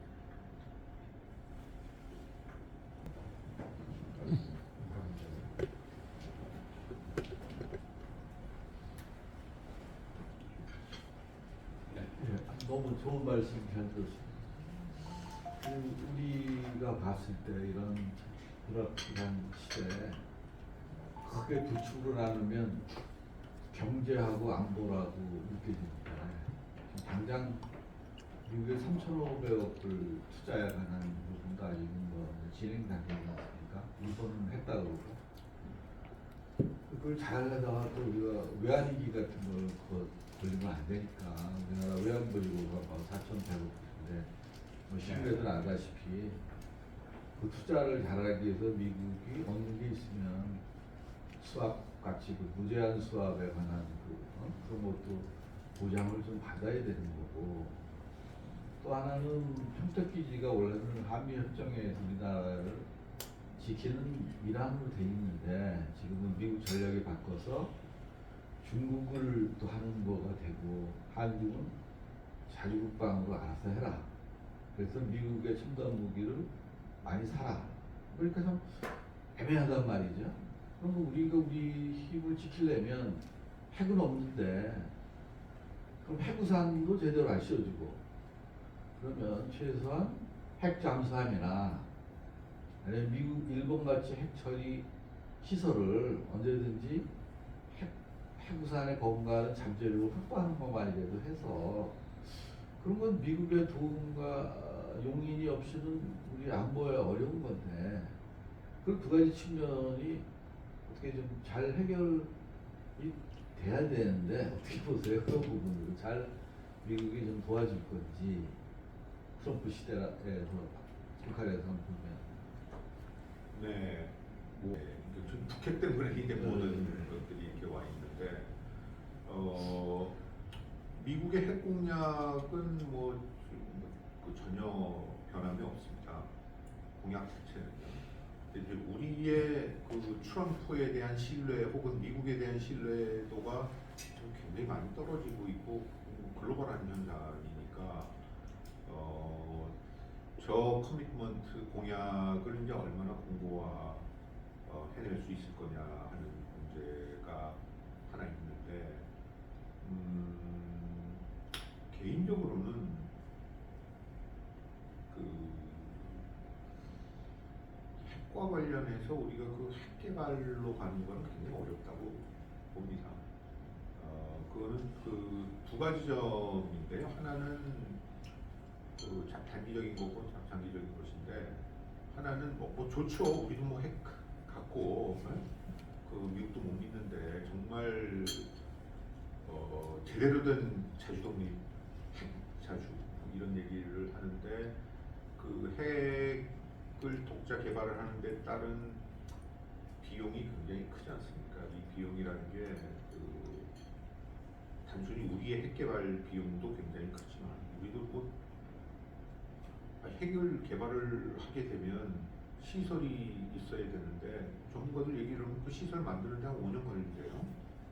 그리고 핵 실험할 때도 없고 재처리의 문제는 더 크고, 그래서 이게 설령 지금 시작을 한다고 해도 이게 그 기술적으로 핵을 만들어 나가는 그거는 뭐 1년 이내에 뭐 할 수 있다고 쳐도 그거를 실제 무기화 테스트하고 무기화하고 이렇게 하면 굉장히 긴 세월이 필요하고 우리가 기술을 갖고 있는 것도 아니거든요. 누군가 또 도와줘야 되는데, 그러니까 미국의 블레싱 하에 핵 개발이 이루어지면 그건 별 문제인데 미국은 비확산이라고 하는 철칙이 있기 때문에 핵에 대한 관해서는 그 미국의 도움 받고 우리가 핵 개발할 수 있는 가능성은 전 제로라고 봅니다. 그러면 그런 상황에서 스스로 독자 개발을 해나가고 그 다음에 그 핵 비확산의 뭐 국제 질서는 아까 말씀드린 대로 주요한 원칙들은 다 미국과 중국에 의해서 깨지고 있지만 미중은 딱 하나 정말 100% 의견 일치를 보는 거는 비확산이잖아요. 핵은 우리만 갖고 있어야 된다라고 하는 그 원칙은 에 대해서는 미중이 아주 100% 그 손을 맞잡고 있기 때문에 이제 그런 그 측면에서 보면 이제 우리가 그 핵 비확산 레짐이라고 하는 거를 깨면 필수 불가결하게 이제 경제 제재도 들어오게 될 거고 많은 것들이 이제 시작이 될 거예요. 그러니까 국내에서 이 핵 개발론자들은 기본 전제가 있습니다. 미국이 용인해 줄 때 우리는 핵 개발을 할 수 있는 거지. 미국의 의사에 반해서 독자적으로 핵 개발은 이거는 불가능해요. 근데 이분들은 설득 가능하다는 거예요. 니들의 불안을 많이 덜어주는 거다 이렇게 해서 설득할 수 있다고 하는데 저는 그 위에 비확산에 대한 미중의 합의가 있다고 봅니다. 그래서 그거는 굉장히 어렵다. 그러면 그게 아닌 방식으로 지금 여 회장님 말씀하시는 것처럼 핵농축까지 우리 이제 핵농축까지는 한번 좀 해보죠. 일본은 농축과 재처리까지가 있는데 그러면 일단은 농축까지 한번 가보고 그 다음에 이제 재처리 이렇게 가는 스텝 바이 스텝으로 조금씩 가자라고 하는 전 그 외교는 우리가 굉장히 적극적으로 할 필요가 있다고 생각하고 그건 전혀 불가능한 게 아닙니다.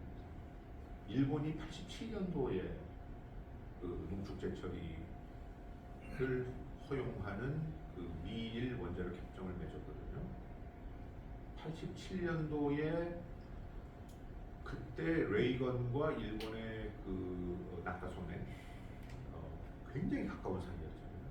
두 사람이 론야스 이렇게 서로 불러가면서 그렇게 됐는데 그 핵심은 일본이 미국의 신뢰를 전적으로 얻었기 때문에 그 당시에 일본은 전수방위라고 해서 일본 자위대는 일본만 지키고 일본에 있는 미군들이 활동하는 것도 가능한 일본 지키는 쪽으로 이렇게 주의를 막아놨었는데 야스쿠니 나카소네 얘기는 뭐냐면 이게 지역의 방위를 일본은 미국의 서태평양에서의 불침 항모다. 항모는 돌아다니는 거잖아요. 언싱커블 한 그 항모다라고 하는 거는 일본이 미국의 지역의 안보 이익을 위해서 같이 움직여주겠다라고 하는 그런 것들을 통해서 미국의 신뢰를 얻고 농축 재처리까지 간 거거든요. 트럼프하고 그게 가능하겠냐? 그런 신뢰를 쌓는 게 굉장히 저는 어렵다고 보고 그래서 이번에도 핵을 조금 띄우긴 했잖아요.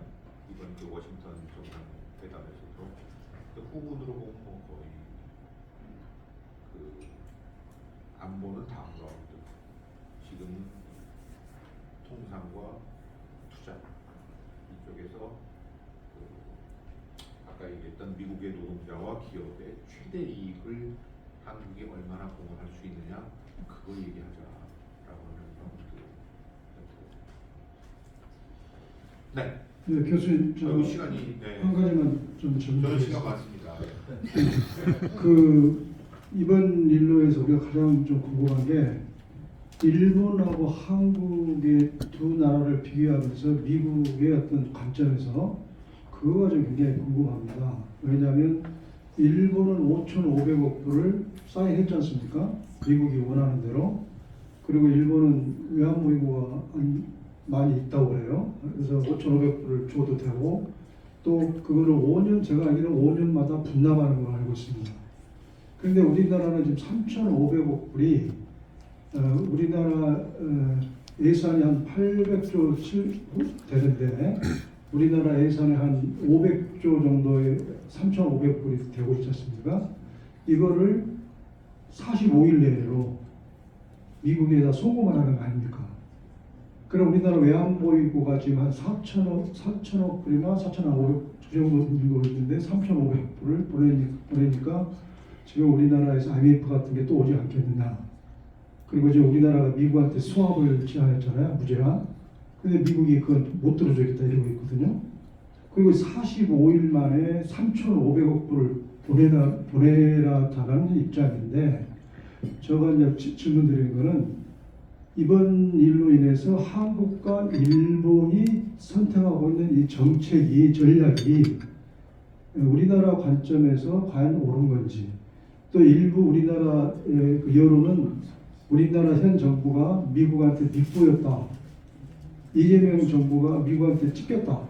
이런 걸로 막 좀 몰고 가고 있거든요. 그래서 이런 상황에서 교수님은 한일 관계, 한국과 일본의 어떤 두 회사의 어떤 전략을 비교해 보시면서 어떤 것이 우리나라 국익에 도움이 되겠는지 그게 좀 궁금합니다. 굉장히 어려운 질문을 해주셨는데 사실 이게 뭐 잘 모르니까 지금 그 미일 사이에서도 이면에서 지금 뭐 대강 사인은 했지만 이면에 어떤 얘기들 이면 협상이라는 게 당연히 있는 거고 그리고 한국도 지금 한국은 아예 지금 발표가 안 돼 있으니까요. 그 내용을 지금 잘 모르는 정확히 그리고 그 내용은 뭐 정부가 뭐 힌트도 주기 어려울 겁니다. 워낙 굉장히 어려운 그 비리이기 때문에 따라서 그 내용이 지금 확실치 않지만 제가 지금 말씀드릴 수 있는 거는 그 이게 신뢰의 문제, 그러니까 한일 미국의 입장에서 한일은 뭐 일본을 더 신뢰하고 한국을 더 신뢰한다는 혹은 뭐 이재명 정부 이 신뢰의 문제라기보다는 전략적 가치의 문제예요. 그러니까 일본의 전략적 가치는 우리보다 상당히 위에 있고 아까 87년 문제라고 했죠. 뭐 그거만 봐도 우리 지금 못하는 건 이미 저쪽 87년에 했으니까. 그러니까 전략적 가치가 일본이 그 우리보다 상당히 위에 있기 때문에 그 여러 가지 그 협상을 하는 데 있어서도 우리는 이게 자꾸 우리 위주로 생각을 하니까 일본을 거의 다이다이로 생각을 하고 미국한테 저렇게 해줬는데 우리한테는 왜 안 해주는 거야? 미일 동맹을 더 우선시하는 거 아니야 하는 그런 바보 같은 얘기를 하거든요. 아니 그건 사실 1953년 이후에 여태까지 일도 안 돼. 그런데 이제 우리의 이런 그 일본에 대한 그 감정 이런 것들이 있어서 항상 뭐 이런 얘기들을 하는데 따라서 이 전략적 가치의 차이가 그 분명히 있기 때문에 그 우리는 일본보다 좋은 조건으로 딜하기 좀 어렵다고 봐요. 그건 뭐 국제 정치의 ABC죠. 이재명이 더 이쁘다 그래서 좀 딜을 하면 그건 미국이 잘못된 거고 트럼프 잘못된 거고 그거는 미국의 일탈이라고 봐야 될 거고 그 기본적인 국제 정치의 논리로 보면 그 일본은 우리보다 더 좋은 딜을 하게 돼 있고 그만큼 우리는 조금 더 부담을 해야 되는 건데 그 레인지가 갭이 있다면 그거를 축소시켜주는 게 그게 이제 외교인데 이런 구조적인 차이를 외교로 실제로 이재명 정부의 외교팀이 어느 정도까지 좁혀줄 수 있는 건지 그 영역은 분명히 있습니다. 그러니까 외교가 있는 거죠. 그런 건데 정말 외교를 베스트로 우리가 가동을 하더라도 그만큼 가기는 어려울 거다. 그러니까 정부는 뭐 일본만큼 했다. 이게 어떤 결과가 나올지 몰라도 그렇게 선전을 하겠죠. 그리고 지난번 우리 7월 말 협상도 생각해보세요. 그때 협상 잘했다고 정부가 띄웠잖아요. 그러고 나서 뭐 이게 좀 만만치 않아가지고 사인 안 했다고 사인 안 하는 게 좀 잘한 것처럼 이렇게 막 얘기를 하는데 그게 잘한 게 아니고 우리가 갖고 있는 펜은 그만큼 갖고 있는 거고 사인을 못한 것도 그 정도고 그러니까 많은 거를 기대할 수는 없을 것 같고 그래서 저는 이게 한국 같은 경우도 그렇고 많은 국가들도 그렇지만 지난번 관세 협상 1대1 국면 미국과 그건 어쩔 수 없었고 정말 이익이 시작하면서부터 몰아붙였기 때문에 이제는 좀 아까 말씀드렸던 이런 서로 간의 협력을 통해서 좀 서로 도와가면서 정보도 좀 공유를 하고 해서 우리가 취할 수 있는 외교의 베스트를 다 해가는 것 그렇게 해서 갭들을 좀 이렇게 좁혀가는 그런 노력들이 그러니까 저는 뭐 국제정치를 하는 입장에서는 그런 노력들이 좀 필요한 것 같아요. 그래서 아까 말씀하신 것처럼 미국이 뭐 불안당이 아닌 이상 뭐 몇 개월 내에 뭐 입국을 해라 이렇게 갈 수는 없는 거고 다만 미국이 원하는 만큼의 우리가 해줄 수 있는 것들은 이번에 다 못 해준다면 외교 국제 정치에서는 다음번에 다 해야 되거든요. 교수님 간단하게 네. 단돌 네, 전시 작전권은 어떻게 보세요? 네. 전시 작전권 회수 문제는 어떻게 보세요? 그거는 미국이 원하는 겁니다. 네. 그거는 과거에도 그랬고요. 박근혜 정부, 이명국 정부, 그러니까 노무현 정부 때 시작된 건데 박근혜 정부도 충분히 할 수 있었는데 미뤘던 것이고요. 그리고 이번에도 전자권 문제가 이제 다시 나오는데 전자권은 저는 그렇게 생각해요. 혹시 군 출신? 아니에요. 군장성 출신 아니시죠? 저는 아니 우리가 할 수 있는 걸 우리가 해야지.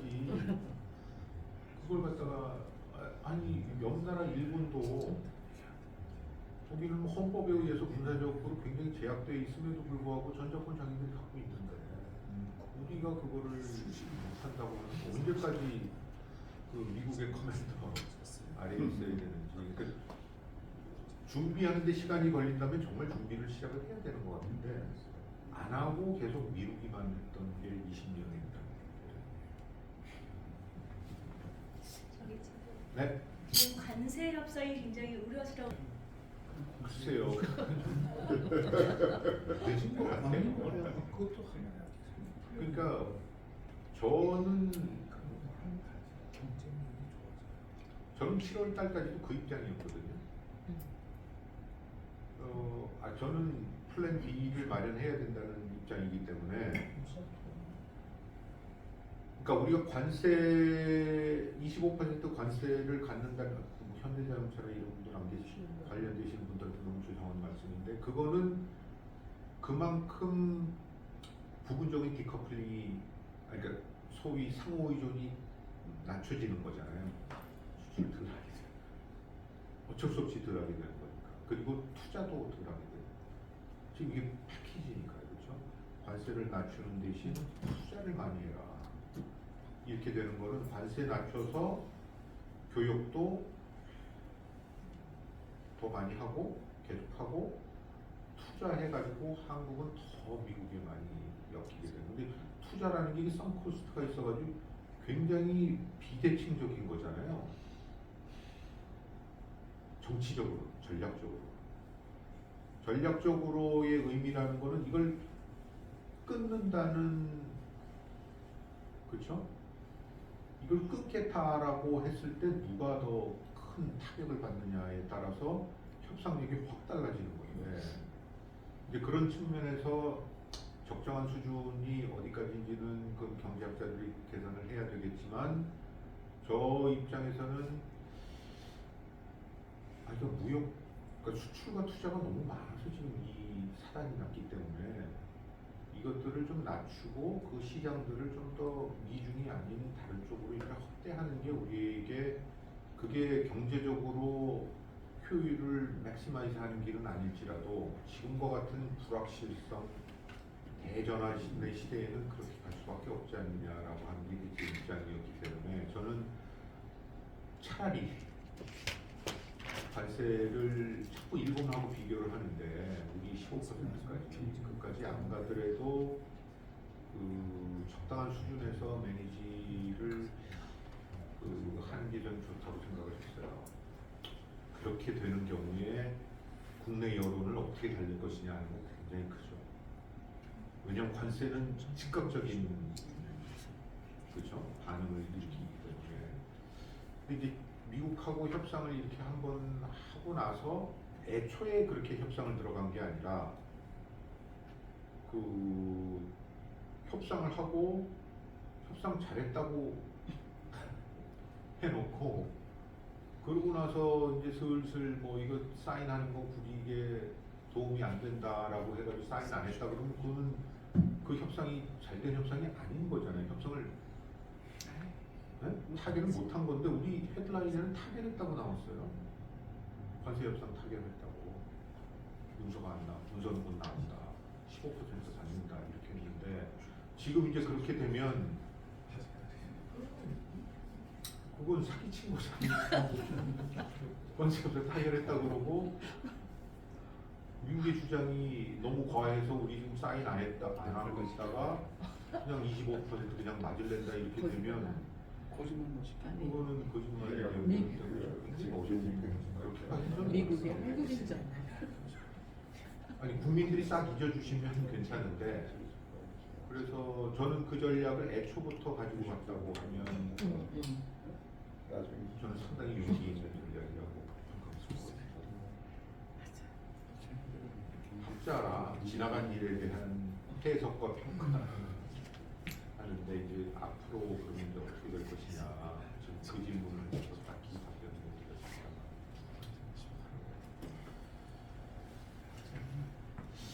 저는 쉽지 않을 거라고